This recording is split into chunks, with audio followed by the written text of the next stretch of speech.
This is our life with bees, and this is our life without bees. Bees are the most important pollinators of our fruits and vegetables and flowers and crops like alfalfa hay that feed our farm animals. More than 1/3 of the world's crop production is dependent on bee pollination. But the ironic thing is that bees are not out there pollinating our food intentionally. They're out there because they need to eat. Bees get all of the protein they need in their diet from pollen and all of the carbohydrates they need from nectar. They're flower feeders. And as they move from flower to flower, basically on a shopping trip at the local floral mart, they end up providing this valuable pollination service. In parts of the world where there are no bees, or where they plant varieties that are not attractive to bees, people are paid to do the business of pollination by hand. These people are moving pollen from flower to flower with a paintbrush. Now, this business of hand pollination is actually not that uncommon. Tomato growers often pollinate their tomato flowers with a handheld vibrator. Now, this one's the tomato tickler. This is because the pollen within a tomato flower is held very securely within the male part of the flower, the anther. And the only way to release this pollen is to vibrate it. So bumblebees are one of the few kinds of bees in the world that are able to hold on to the flower and vibrate it. And they do this by shaking their flight muscles at a frequency similar to the musical note C. So they vibrate the flower, they sonicate it, and that releases the pollen in this efficient swoosh, and the pollen gathers all over the fuzzy bee's body, and she takes it home as food. Tomato growers now put bumblebee colonies inside the greenhouse to pollinate the tomatoes because they get much more efficient pollination when it's done naturally, and they get better quality tomatoes. So there's other, maybe more personal reasons to care about bees. There's over 20,000 species of bees in the world, and they're absolutely gorgeous. These bees spend the majority of their life cycle hidden in the ground or within a hollow stem, and very few of these beautiful species have evolved highly social behavior, like honeybees. Now, honeybees tend to be the charismatic representative for the other 19,900 plus species because there's something about honeybees that draws people into their world. Humans have been drawn to honeybees since early recorded history, mostly to harvest their honey, which is an amazing natural sweetener. I got drawn into the honeybee world completely by a fluke. I was 18 years old and bored, and I picked up a book at the library on bees, and I spent the night reading it. I had never thought about insects living in complex societies. It was like the best of science fiction come true. And even stranger, there were these people, these beekeepers, that loved their bees like they were family. And when I put down the book, I knew I had to see this for myself. So I went to work for a commercial beekeeper, a family that owned 2,000 hives of bees in New Mexico. And I was permanently hooked.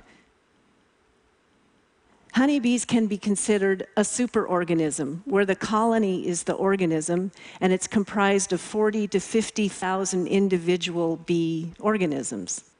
Now, this society has no central authority. Nobody's in charge. So how they come to collective decisions and how they allocate their tasks and divide their labor, how they communicate where the flowers are, all of their collective social behaviors are mind-blowing. My personal favorite, one that I've studied for many years, is their system of healthcare. So bees have social healthcare. So in my lab, we study how bees keep themselves healthy. For example, we study hygiene, where some bees are able to locate and weed out sick individuals from the nest, from the colony, and keeps the colony healthy. And more recently, we've been studying resins that bees collect from plants. So bees fly to some plants and they scrape these very, very sticky resins off the leaves, and they take them back to the nest where they cement them into the nest architecture, where we call it propolis. We found that propolis is a natural disinfectant. It's a natural antibiotic. It kills off bacteria and molds and other germs within the colony, and so it bolsters the colony health and their social immunity. Humans have known about the power of propolis since biblical times. We've been harvesting propolis out of bee colonies for human medicine, but we didn't know how good it was for the bees. So honeybees have these remarkable natural defenses that have kept them healthy and thriving for over 50 million years. So 7 years ago, when honeybee colonies were reported to be dying in mass, first in the United States, it was clear that there was something really, really wrong. In our collective conscience, in a really primal way, we know we can't afford to lose bees. So what's going on? Bees are dying from multiple and interacting causes, and I'll go through each of these. The bottom line is, bees dying reflects a flowerless landscape and a dysfunctional food system. Now, we have the best data on honeybees, so I'll use them as an example. In the United States, bees, in fact, have been in decline since World War II. We have half the number of managed hives in the United States now compared to 1945. We're down to about 2 million hives of bees, we think. And the reason is, after World War II, we changed our farming practices. We stopped planting cover crops. We stopped planting clover and alfalfa, which are natural fertilizers that fix nitrogen in the soil. And instead, we started using synthetic fertilizers. Clover and alfalfa are highly nutritious food plants for bees. And after World War II, we started using herbicides to kill off the weeds in our farms. Many of these weeds are flowering plants that bees require for their survival. And we started growing larger and larger crop monocultures. Now, we talk about food deserts, places in our cities, neighborhoods that have no grocery stores. The very farms that used to sustain bees are now agricultural food deserts dominated by 1 or 2 plant species like corn and soybeans. Since World War II, we have been systematically eliminating many of the flowering plants that bees need for their survival. And these monocultures extend even to crops that are good for bees, like almonds. 50 years ago, beekeepers would take a few colonies, hives of bees, into the almond orchards for pollination, and also because the pollen in an almond blossom is really high in protein. It's really good for bees. Now, the scale of almond monoculture demands that most of our nation's bees, over 1.5 million hives of bees, be transported across the nation to pollinate this one crop. And they're trucked in semi-loads, and they must be trucked out because after bloom, the almond orchards are a vast and flowerless landscape. Bees have been dying over the last 50 years, and we're planting more crops that need them. There has been a 300% increase in crop production that requires bee pollination. And then there's pesticides. After World War II, we started using pesticides on a large scale, and this became necessary because of the monocultures that put out a feast for crop pests. Recently, researchers from Penn State University have started looking at the pesticide residue in the loads of pollen that bees carry home as food. And they've found that every batch of pollen that a honeybee collects has at least 6 detectable pesticides in it. And this includes every class of insecticides, herbicides, fungicides, and even inert and unlabeled ingredients that are part of the pesticide formulation that can be more toxic than the active ingredient.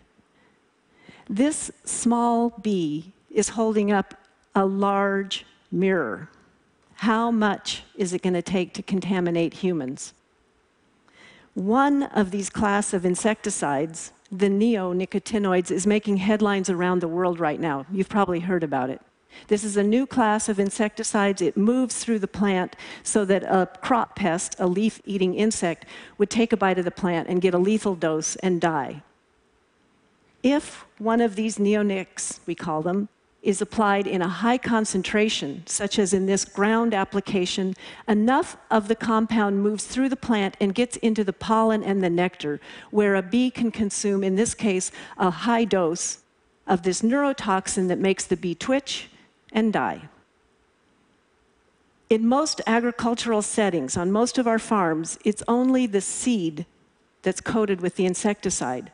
And so a smaller concentration moves through the plant and gets into the pollen and nectar. And if a bee consumes this lower dose, either nothing happens or the bee becomes intoxicated and disoriented, and she may not find her way home. And on top of everything else, bees have their own set of diseases and parasites. Public enemy number one for bees is this thing. It's called Varroa destructor. It's aptly named. It's this big blood-sucking parasite that compromises the bee's immune system and circulates viruses. Let me put this all together for you. I don't know what it feels like to a bee to have a big blood-sucking parasite running around on it, and I don't know what it feels like to a bee to have a virus. But I do know what it feels like when I have a virus, the flu. And I know how difficult it is for me to get to the grocery store to get good nutrition. But what if I lived in a food desert?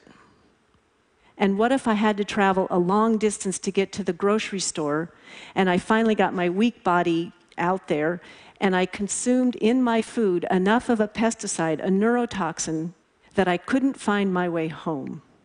And this is what we mean by multiple and interacting causes of death. And it's not just our honeybees. All of our beautiful wild species of bees are at risk, including those tomato pollinating bumblebees. These bees are providing backup for our honeybees. They're providing the pollination insurance alongside our honeybees. We need all of our bees. So what are we going to do? What are we going to do about this big bee bummer that we've created? It turns out it's hopeful. It's hopeful. Every one of you out there can help bees in two very direct and easy ways. Plant bee-friendly flowers, and don't contaminate these flowers, this bee food, with pesticides. So go online and search for flowers that are native to your area and plant them. Plant them in a pot on your doorstep. Plant them in your front yard, in your lawns, in your boulevards. Campaign to have them planted in public gardens, community spaces, meadows. Set aside farmland. We need a beautiful diversity of flowers that blooms over the entire growing season from spring to fall. We need roadsides seeded in flowers for our bees, but also for migrating butterflies and birds and other wildlife. And we need to think carefully about putting back in cover crops to nourish our soil and nourish our bees. And we need to diversify our farms. We need to plant flowering crop borders and hedgerows to disrupt the agricultural food desert and begin to correct the dysfunctional food system that we've created. So maybe it seems like a really small countermeasure to a big, huge problem, just go plant flowers. But when bees have access to good nutrition, we have access to good nutrition through their pollination services. And when bees have access to good nutrition, they're better able to engage their own natural defenses, their health care that they've relied on for millions of years. So the beauty of helping bees this way, for me, is that every one of us needs to behave a little bit more like a bee society, an insect society, where each of our individual actions can contribute to a grand solution, an emergent property that's much greater than the mere sum of our individual actions. So let the small act of planting flowers and keeping them free of pesticides be the driver of large-scale change. On behalf of the bees, thank you. Thank you. Just a quick question. The latest numbers on the die-off of bees, is there any sign of things bottoming out? What's your hope/depression level on this? Yeah, at least in the United States, an average of 30% of all beehives are lost every winter. About 20 years ago, we were at a 15% loss. So it's getting precarious. That's not 30% a year, that's 30%. Yes, 30% a year. 30% a but then year. beekeepers are able to divide their colonies, and so they can maintain the same number. They can recuperate some of their loss. We're kind of at a tipping point. We can't really afford to lose that many more. We need to be really appreciative of all the beekeepers out there. Flowers. Thank you.